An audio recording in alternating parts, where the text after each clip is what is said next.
Dear students, स्वागत है आपका आपके अपने city Montessori school Siwan YouTube channel पर। और मैं अंकित आनंद आज आपको क्लास 9th के ज्योग्राफी का पहला चैप्टर भारत स्थिति और विस्तार का रिवीजन कराने वाला हूं। इससे पहले कि हम लोग इस चैप्टर का रिवाइज करें, पहले हम लोग जानते हैं कि भूगोल है क्या। हमने पहले आप सभी को बताया था कि भूगोल दो वर्ड से मिलकर बना हुआ है, भू और गोल। भू का अर्थ है पृथ्वी और गोल का अर्थ है गोल, अर्थात पृथ्वी गोल है और उसका स्टडी ही भूगोल है।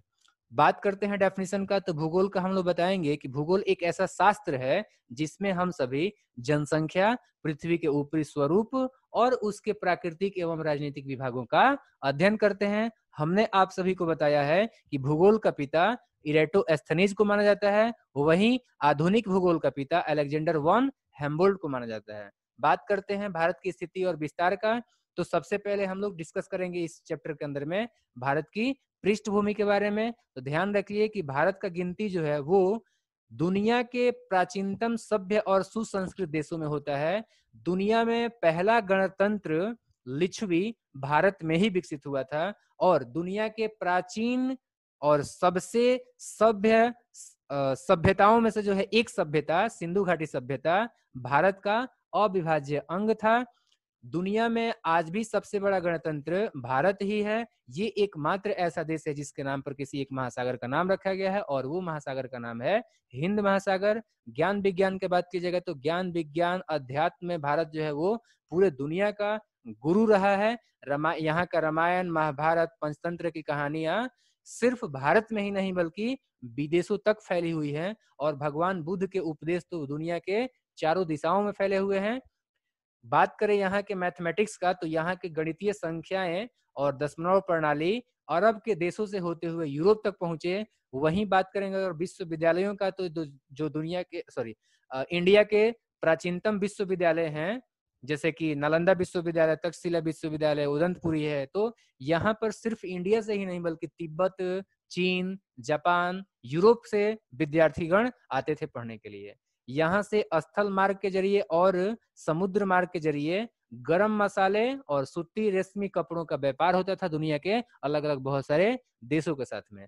अब बात करते हैं हम लोग स्थिति के बारे में कि भारत का स्थिति कहाँ है, कैसा है। तो देखो, भारत का अगर सबसे उत्तरी बिंदु का बात किया जाएगा तो आप सभी याद रखेंगे कि भारत का सबसे उत्तरी बिंदु है 37 डिग्री 6 मिनट उत्तरी अक्षांश, जो कि कश्मीर का सबसे उत्तरी छोर है। वही बात करेंगे अगर 10वीं छोर का भारत का, तो आप लोग ध्यान रखेंगे 8 डिग्री और 4 मिनट उत्तरी अक्षांश भारत का सबसे दक्षिणी बिंदु है, जो कि आपका तमिलनाडु का कन्याकुमारी अंतरिप है। अगर बात करते हैं हम लोग पूर्वी छोर का, तो याद रखिए 97 डिग्री 25 मिनट ईस्ट जो देशांतर है वो भारत का सबसे पूर्वी छोर है, जो कि अरुणाचल प्रदेश का सबसे पूर्वी छोर है। अब बात करते हैं हम लोग पश्चिमी छोर का, तो पश्चिमी छोर में आप लोग ध्यान रखें 68 डिग्री 60 मिनट पूर्वी देशांतर भारत का सबसे पश्चिमी छोर है, जो कि गुजरात का कच्छ यानी कि पश्चिमी कच्छ प्रदेश का भाग है। अब बात करते हैं भारत को बीचों बीच से काटने वाली एक रेखा का, वो आपका रेखा है 23.5 डिग्री रेखा अक्षांश रेखा, जिसको कि हम लोगों ने नाम दिया हुआ है कर्क रेखा। ठीक है, तो ये हम लोग ध्यान रखेंगे। उम्मीद करता हूं कि आप सभी को मैं बढ़िया से रिवाइज करा पाया। और जाते जाते एक चीज और आप सभी को बताऊं, मतलब स्थिति के अंदर में एक और टॉपिक्स आप लोगों को मैं बता दूं कि 2004 से पहले जो है भारत का सबसे दक्षिणी बिंदु 6 डिग्री और 4 मिनट नॉर्थ अक्षांश हुआ करता था, जिसका नाम था इंदिरा पॉइंट। ये 2004 में आए हुए सुनामी में डूब गया। उसके बाद से 8 डिग्री और 4 मिनट हम लोग याद रखेंगे। बात करूं ये इंदिरा पॉइंट का, तो ये जो है आपका विषुवत रेखा से बहुत ही नजदीक था, मात्र 650 किलोमीटर नजदीक था, यानी कि 650 किलोमीटर के दूरी पर स्थित था इंदिरा पॉइंट विषुवत रेखा से। उम्मीद करता हूं कि आप सभी को मैं बेहतर तरीके से समझा पाया। चलिए कुछ एक दो और फैक्ट्स आप सभी को बता दूं कि भारत का जो विस्तार है अगर बात करें हम लोग, तो उत्तर से और दक्षिण के बीच में ये कुल प्रसार विस्तार 30 डिग्री अक्षांश का है, वही पूरब से पश्चिम की अगर बात किया जाएगा तो 30 डिग्री देशांतर का है। तो दोनों ही कंडीशन में आप लोग 30 का जो आंकड़ा दिख रहा है ये आप सभी को ध्यान रखना है। अब बात करते हैं हम लोग विस्तार का, तो देखो सबसे ज्यादा भारत पूरब पश्चिम में फैला हुआ है, 22 डिग्री। नॉर्थ पर अगर बात करें इससे ऊपर तो ये जो है आपका घटते जाता है, अगर बात करें हम लोग नीचे तो ये जो है आपका घटते जाता है। ठीक है, उम्मीद करता हूं कि ये बातें आप सभी को समझ में आ रहा है। अब चलो देखो, यहाँ पर हमने आप लोगों को डायग्राम से दिखाया हुआ है मिट्टी के कलर का, यानी कि जो है आपका 22 डिग्री के ऊपर का जो हिस्सा है, उत्तर दिशा का जो हिस्सा है भारत का, वो आपका मेजोरिटी ऑफ टेरेस्ट्रियल बाउंड्री बनाता है, यानी कि स्थलीय सीमा रेखा बनाता है। जैसे कि यहाँ पर देख सकते हो कि पाकिस्तान है, यहाँ पर अफगानिस्तान है, यहाँ पर चाइना है, यहाँ पर नेपाल है, यहाँ पे भूटान है। तो इन सभी के साथ में भारत ने जो है आपका स्थलीय सीमा रेखा बनाया हुआ है। और ये कुल सीमा रेखा कितना है, तो ये आप लोग ध्यान रखिए कि 15,200 किलोमीटर ये पूरा भारत का स्थलीय सीमा रेखा है। अब बात करते हैं हम लोग नीचे का, तो दक्षिणी हिस्सा जो बात करेंगे 22 डिग्री का, 22 डिग्री से दक्षिण का हिस्सा, नीचे का हिस्सा, तो ये जो है आपका समुद्र के साथ में तटीय सीमा रेखा बनाता है। अगर बात करेंगे भारत का जो मुख्य भूमि है उसका तटीय सीमा रेखा कितना है, तो वो है आपका 6100 किलोमीटर। अब देखो, भारत के मुख्य भूमि के अलावा कुछ और भी टापू हैं, जैसे कि आप लोग इस डायग्राम में देख सकते हो, लेफ्ट साइड में जो है आपके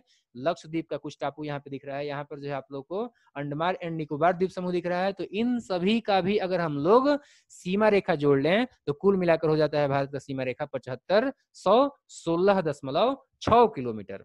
उम्मीद करता हूं कि ये बातें आप सभी को समझ में आ गया है। अगर विस्तार का वही बात करना है अगर किलोमीटर में, तो आप लोग ध्यान रखिए कि उत्तर से दक्षिण में भारत का जो कुल विस्तार है वो है आपका 3214 किलोमीटर। वही अगर हम लोग बात करेंगे पश्चिम से पूरब का, तो ये है आपका 2933 किलोमीटर। तो कुल मिलाकर के आप लोग ध्यान रखिएगा कि उत्तर दक्षिण में भारत का विस्तार पूरब पश्चिम की तुलना में ज्यादा है। उम्मीद करता हूं कि ये विस्तार भी आप लोग बढ़िया से समझ लिए। अब बात करते हैं हम लोग आकृति और आकार के बारे में। तो देखिए, भारत जो है वो दुनिया के 7 सबसे बड़े देशों में से है, 7 सबसे बड़े देशों में से एक है, यानी कि 7वें नंबर पे आता है। ठीक है, और इतना बड़ा देश होने के बावजूद भी दुनिया के क्षेत्रफल का ये मात्र 2.4% ही है, और इसका कुल क्षेत्रफल 32.8 लाख किलोमीटर स्क्वायर है। इसका दक्षिणी भाग जो है वो आपका V का शेप बनाता है, जिसको कि हम लोग प्रायद्वीपीय भारत कहते हैं, क्योंकि ये 3 तरफ से पानी से घिरा हुआ है। पश्चिम में अरब का सागर, दक्षिण में आपका इंडियन ओशन यानी कि हिंद महासागर, और अगर वही बात करेंगे हम लोग पूरब में, तो बंगाल की खाड़ी। अब ध्यान दो कि इसका जो बीच का हिस्सा है ना वो आपका चौड़ा है, जैसा कि आप लोग यहाँ पे देख पा रहे हो कि ये जो है आपका बीच का हिस्सा चौड़ा है। इसके उत्तर का देखेंगे तो पतला होता जाएगा, इसके दक्षिण का देखेंगे तो पतला होता जाएगा। अगर उत्तर में बात करेंगे तो सबसे उत्तर का जो आपका जो पॉइंट है ना, मतलब सबसे उत्तर में अगर जाएंगे तो ये जो आपका आकृति बनता है भारत का, वो आपका ऐसा लगता है कि किसी एक व्यक्ति के शरीर का वो सिर है। उम्मीद करता हूं कि ये सब बातें आप सभी को समझ में आ गया। अब बात करते हैं कि भारत का जो अक्षांशीय और देशांतरीय विस्तार है, इसका यहाँ के अलग अलग क्लाइमेटिक कंडीशन पर क्या प्रभाव पड़ता है, जैसे कि तापमान, मौसम और समय। चलिए देखते हैं। देखो, पहला बात ये कि अक्षांश जैसे जैसे बढ़ता है वैसे वैसे टेम्परेचर घटता है। इसका कारण क्या है? इसका कारण ये है कि देखो, जो आपका भूमध्य रेखा होता है वहां पर सूर्य की किरणें सालों भर सीधा पड़ता है, और जैसे जैसे इससे दूर की तरफ में यानी कि पोल की तरफ में जाएंगे वैसे वैसे क्या होगा, ये तिरछा होता जाएगा।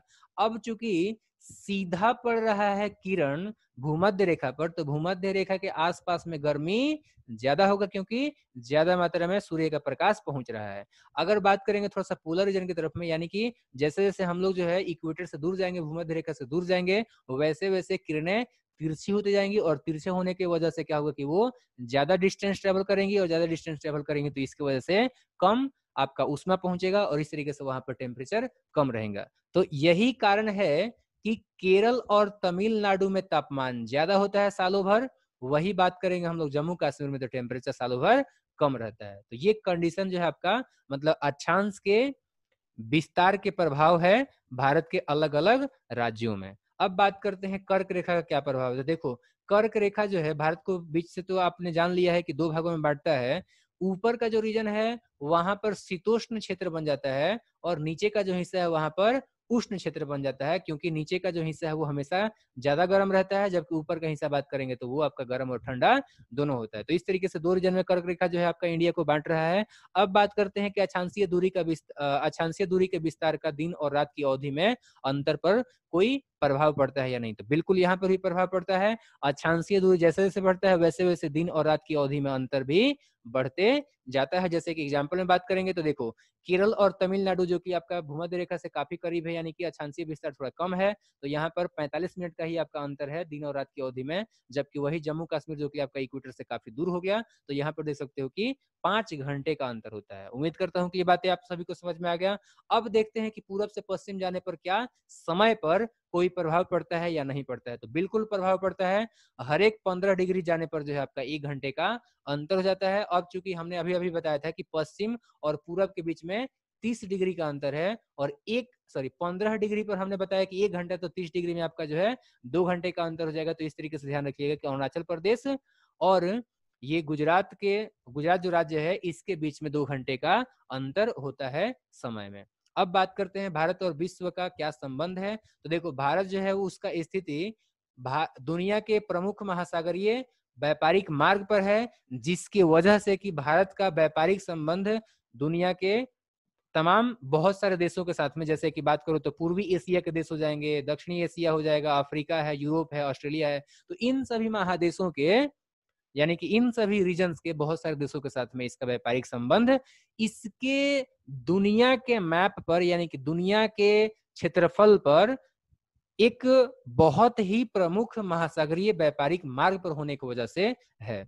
अब देखो, यहाँ पे बोल रहा है कि एशिया और यूरोप के साथ में ये सिर्फ और सिर्फ जल मार्ग से, यानी कि आपका जो है समुद्री मार्ग से ही व्यापार नहीं करता था, बल्कि ये जो है आपका स्थल मार्ग से भी व्यापार करता था और करता है भी।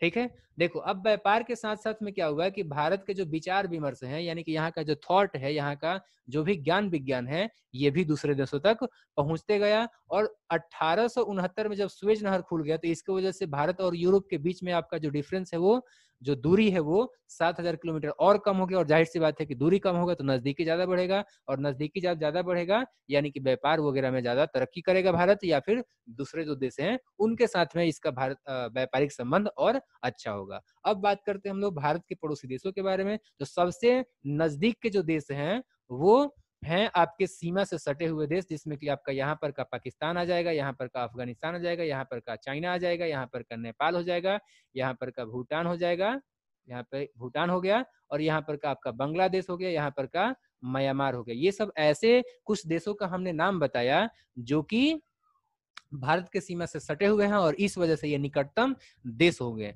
इन सभी के अलावा, यानी कि इन सभी सातों के अलावा अगर हम लोग बात करें तो कुछ और भी देशों का नाम याद रख लो। जैसे कि बात करेंगे तो आपका जो है मालदीव हो जाएगा, श्रीलंका हो जाएगा। ये जो है आपके 2 द्वीपीय पड़ोसी देश हैं जो कि दक्षिण की तरफ में है।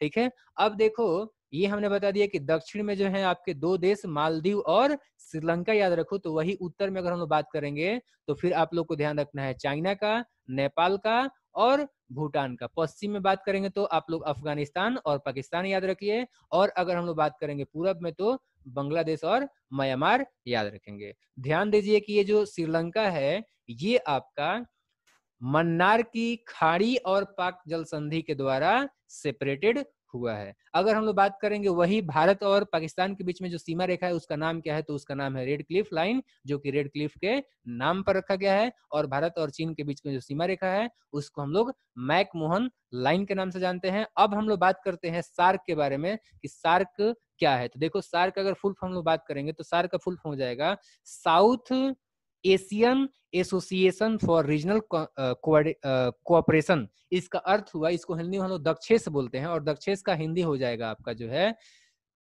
दक्षिण एशियाई क्षेत्रीय सहयोग संगठन। उसी का हिंदी मैंने बताया। ठीक है, आप लोग हिंदी उसका निकाल सकते हो, south Asian association for regional cooperation का। इसका गठन जो है आपका 8 दिसंबर 1985 को हुआ था, और 7 देशों ने मिलकर किया था। उसमें एक था भारत और 6 और पड़ोसी देश थे। ठीक है, और ये किस लिए इस संगठन को बनाया गया था, तो इस संगठन को आर्थिक और अन्य विकास के लिए बनाया गया था। इसमें सिर्फ और सिर्फ वही देश सम्मिलित होंगे जो कि दक्षिण एशियाई रीजन के हैं। एकमात्र देश जो कि दक्षिण एशियाई देश नहीं है, फिर भी उसको शामिल किया गया है 2005 में, और वो है आपका 8वां देश, जिसका नाम है अफगानिस्तान। ये सभी आप सभी को मैंने जो है डीप में पढ़ाया हुआ है, अलग अलग पार्ट्स वाइज करके। इसके पहले की वीडियो लेक्चर्स में, और उम्मीद करता हूं कि आप सभी को मैंने बहुत अच्छे तरीके से रिवाइज करा पाया। Thank you very much. अगर अच्छा लगा है तो